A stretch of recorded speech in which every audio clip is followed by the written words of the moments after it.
have some thoughts I'd like to share regarding the Chris Watts murder case. Since that went to trial, or when he was arrested and the horrific nature of the crime came out, I've been asked repeatedly by media as well as readers of my blog if I would analyze the interview that was done with his mistress or girlfriend at the time. And the purpose of that would be to answer the question, did she have guilty knowledge of the crime? Did she know about it? Did she participate in it? Did she participate in a cover-up? Was she lying afterwards? All those would be under the category of guilty knowledge. The case never had much interest for me. Some of Watts' language was fascinating and useful in instructing in statement analysis, deception detection. And he gave indicators of how the children would be found. And it's just a tragic case, but I finally decided I'd take a look at the language of the girlfriend as seen in the interview with law enforcement. 2 agents from Colorado Bureau of Investigation interviewed her. I start off by saying that I think they did a very good job in the interview. They were both, especially the first one, very alert listening, very acute, alert listening, ready to pounce on anything. And I think they did an excellent job. And as you likely know, they concluded that she was not involved. And so what we're looking at now is the language to determine if they were correct or not. Now, the interview is lengthy. It is online, and I'm going to list the link at the blog, so I'm not going to go too much into that. I'm just going to go right to my conclusions from analyzing the entire interview. There are a number of sensitivity indicators that are standouts in the interview. What we need to do is to flag them always, but look at them in context. We look at a greater and a lesser context.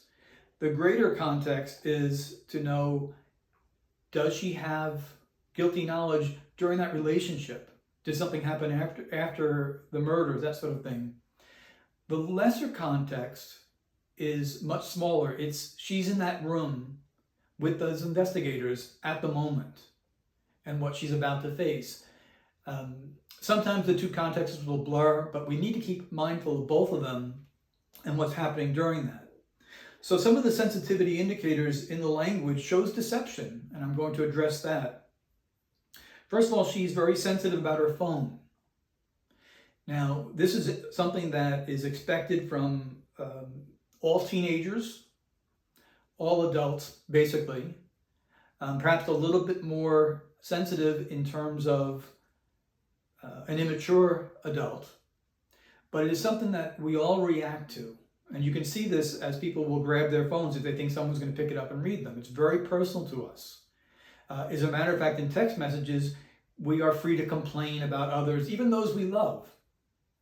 And we're able to delete them and perhaps vent a little bit of emotion.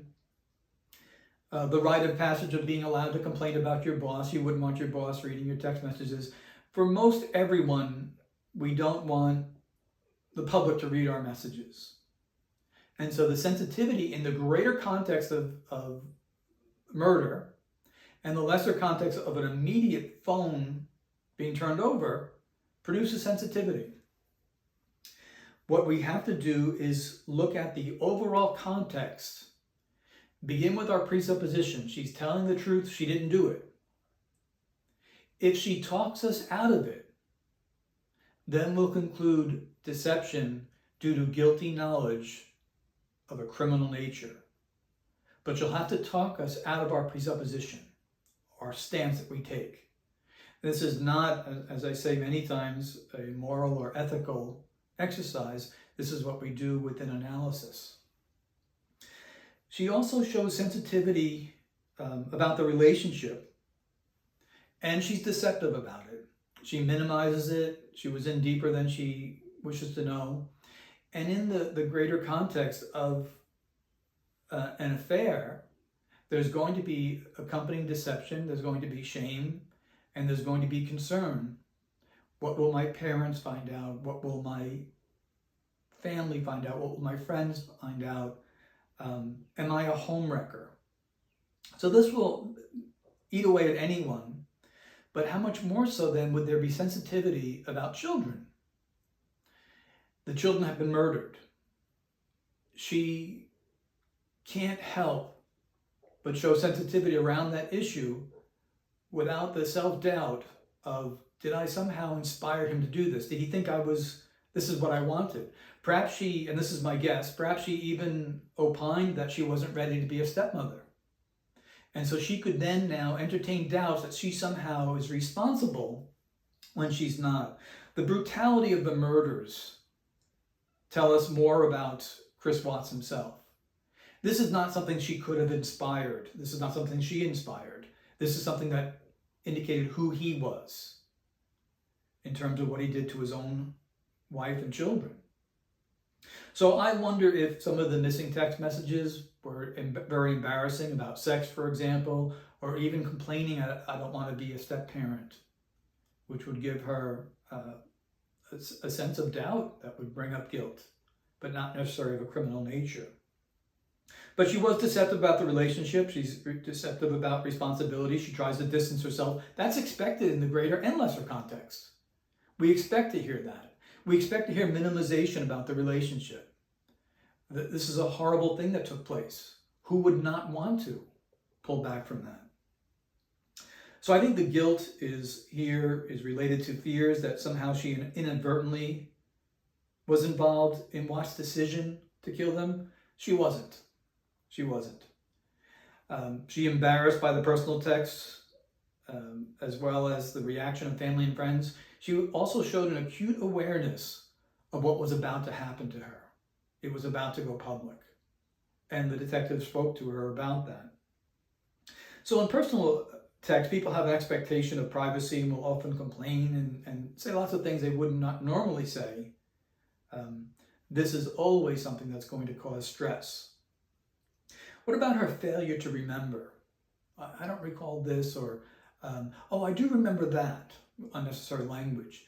These are sensitivity indicators, but in the greater context, if she had knowledge, guilty knowledge, we would say she's suppressing information that is vital to an investigation. If she did not have guilty knowledge, there would be things that she wouldn't remember naturally because they are low hormonal events or low hormonal consequence events. In other words, if something happens to you that is extraordinary, memory is accompanied, or the intellectual memory of it is accompanied by a rise in hormones. That leaves an imprint upon the brain. In extreme cases, that's what PTSD produces. That she didn't remember small details or that it blurred was not at all surprising. We flag it as sensitive and we look at it in context. Also, I'd like to talk about how she spoke at times almost in a rambling manner. She went on and on for a lot of questions, giving a lot of information. Okay. What was she doing there? She was facilitating the flow of information. She wasn't concealing information regarding the criminal case. She was trying to be helpful, and she stated that. She stated that. When someone wants to divert, sometimes it's out of embarrassment, sometimes it's out of criminal guilt. And we look at that, we call them the filibuster, where they're going to go off on a tangent and they're going to get as far away from the topic at hand. Now, in the lesser context, we're looking at a murder from her perspective. I know that a lot of people have pointed out how much concern she showed for herself rather than others. The selfishness is inherent in the greater context of the relationship between herself and a married man with children, heightened by an immeasurable amount, knowing what happened to them. So that's something to consider. She did show more concern of herself than the victims. The victims are beyond help. But she likely has been both humiliated by the case and probably some real severe selfishness which got her into the relationship in the first place. She was under acute stress. Seeking to help the police may have actually helped relieve some of that stress. My conclusion is that the subject has no guilty knowledge of Watt's crime, which includes cover-up. The subject has lots of guilt and shame regarding being in a relationship with Watts, and embarrassment. And I believe she likely worried that she was somehow responsible for the deaths just by being with him. She wasn't responsible for the deaths. The sensitivity indicators must be viewed by the analyst in both the greater and lesser context of what's taking place there. The officer, especially the first one, did not pick up a scent that he felt was worth following. And he's correct. They weren't on, in the sense, a high trail, because they didn't pick up anything that showed that she was concealing information regarding the criminal case. Now, one of the things you can tell with that is as you listen to them and you see how responsive they are in terms of her words and what she said and how they sought clarification repeatedly, those are seasoned veterans. They're not new in interviewing. They're good at it. Had she shown a scent of guilt, not attendant guilt, but actual criminal guilt, they would have jumped on it, but it wasn't there. The officers did a very good job in the interview. The police were right in their conclusion. The subject does not show guilty knowledge of the crime or the cover-up.